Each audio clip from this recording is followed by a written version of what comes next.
옛날 옛적 프랑스의 작은 마을 주르비에는 평화롭고 조용한 사람들이 살고 있었습니다. 이 마을은 아름다운 자연으로 둘러싸여 있었고 특히 마을의 가장자리에는 신비로운 숲이 자리잡고 있었습니다. 이 숲은 에투알의 숲으로 불리며 그 안에는 수백 년 된 나무들과 다양한 동물들이 살고 있었지만 아무도 깊이 들어가 본 적이 없는 미지의 공간이었습니다. 마을에는 루이즈라는 어여쁜 소녀가 살았습니다.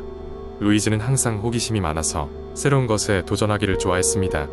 어느 날 그녀는 숲속 깊은 곳에서 풍겨오는 향기로운 냄새를 맡게 되었습니다. 그 향기는 진한 치즈와 허브가 섞인 냄새로 그녀의 호기심을 강하게 자극했습니다. 루이즈는 그 냄새를 따라가 보기로 결심했습니다.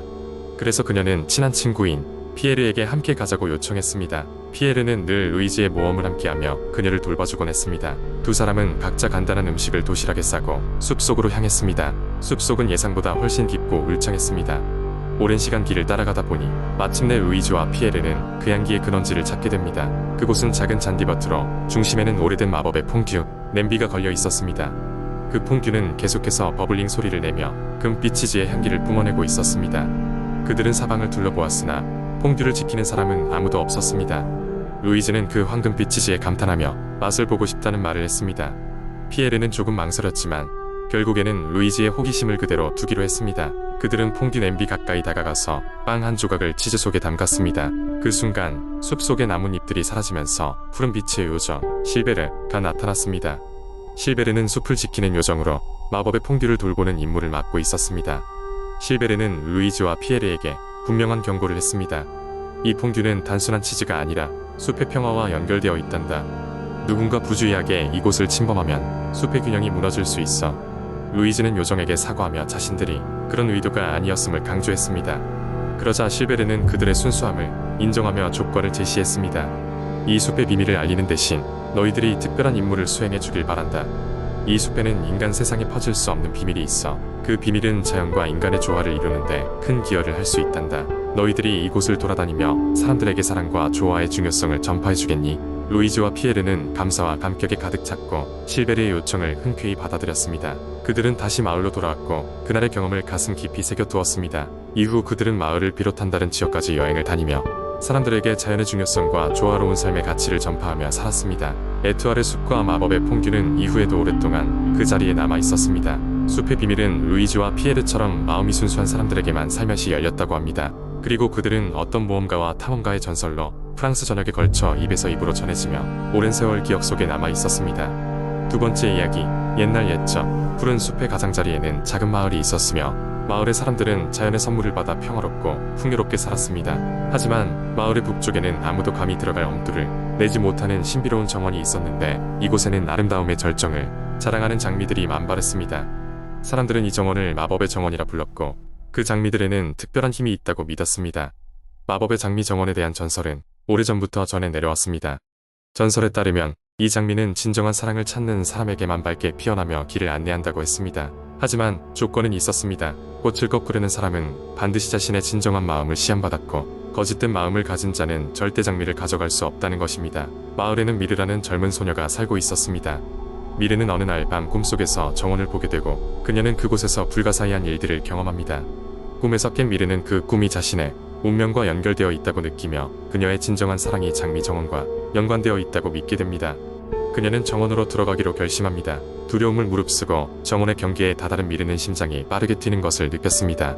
하지만 마음속에서 우러나오는 부드러운 용기가 그녀를 앞으로 나아가게 했습니다. 정원에 들어서자 그녀는 온갖 색의 장미로 가득 찬 풍경에 감동했습니다.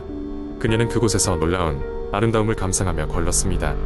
하지만 그녀는 장미의 손을 떼기 전에 자신의 마음을 시험하는 여러가지 환상을 보게 되었습니다. 첫 번째 환상에서 그녀는 과거의 상처를 받았던 순간들을 다시 마주하게 됩니다. 그 상처들이 그녀에게 아직 아물지 않은 고통임을 깨달으며 스스로 용서하고 진정으로 자유로워져야 한다는 것을 알아차립니다. 두 번째 환상에서는 미래에 대한 두려움을 마주합니다. 가족과 사랑하는 이들에게서 떨어져 홀로서는 순간들을 보게 되지만 그 순간에 당당하고 주체적으로 살아가는 자신의 모습을 발견했습니다.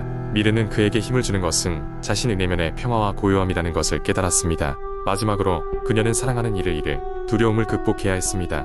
그러나 그 두려움 속에서 그녀는 진정한 사랑이란 구속이 아닌 자유를 주는 것임을 알았고 상대방의 행복을 진심으로 바라는 것이 진정한 사랑임을 이해하게 되었습니다. 모든 환상을 통과한 후 미르는 장미를 꺾을 수 있는 자격이 주어졌음을 알게 됩니다. 그녀는 연한 핑크빛 장미를 조심스럽게 꺾어 들고 순간 꽃잎이 빛을 내며 그녀를 따뜻하게 포옹했습니다. 그때 그녀는 마음 깊은 곳에서부터 사랑이 무엇인지 그리고 자신의 사랑이 어디로 향하는지 명확히 알게 되었습니다. 그날 이후 미르는 장미의 힘을 통해 자신의 사랑을 실현하고 마을 사람들에게 진정한 사랑의 메시지를 전파했습니다. 그녀의 경험담은 마을에 깊은 감명을 주었고 마법의 장미 정원은 진정한 사랑의 상징으로 더욱 소중히 여겨졌습니다. 사람들이 진정으로 사랑하고자 할 때마다 그 정원의 이야기는 여전히 전해지고 그들의 마음에 새로운 희망을 불어넣었습니다. 세 번째 이야기, 옛날 옛적 프랑스의 깊고 푸른 숲속에 다양한 동물들이 조화롭게 살아가고 있었습니다. 이곳은 라퐁텐의 숲으로 불렸으며 상상 속에서만 존재할 것 같은 신비한 자연의 왕국이었습니다. 숲에는 날렵한 여우들, 지혜로운 올빼미들, 우직한 곰들이 살아가고 있었고 이들은 나름대로의 질서를 유지하며 행복한 삶을 영위하고 있었습니다. 어느 날 숲에는 이상한 소문이 돌기 시작했습니다.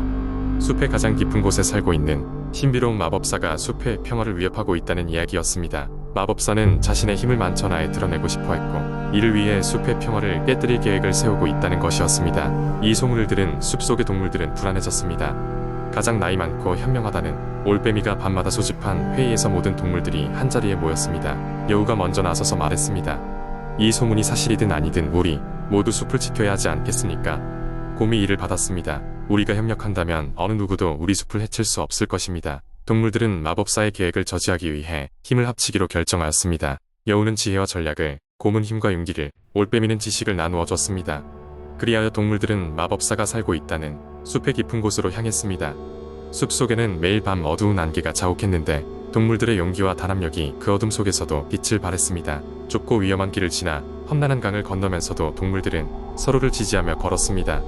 드디어 도착한 마법사의 굴에서는 아주 놀라운 광경이 펼쳐져 있었습니다. 마법사는 겉보기와는 달리 나이가 많은 현자였습니다. 그는 동물들을 반갑게 맞이하였고 그에게 전해진 소문은 오해에서 비롯된 것이라 설명했습니다. 그는 숲의 평화를 깨뜨리려는 것이 아니라 숲의 부족한 자원을 보충하고 더 나은 곳으로 만들기 위한 계획을 세우고 있었던 것입니다. 그의 마법은 자연을 회복시키고 동물들의 삶에 도움을 주기 위한 것이었습니다.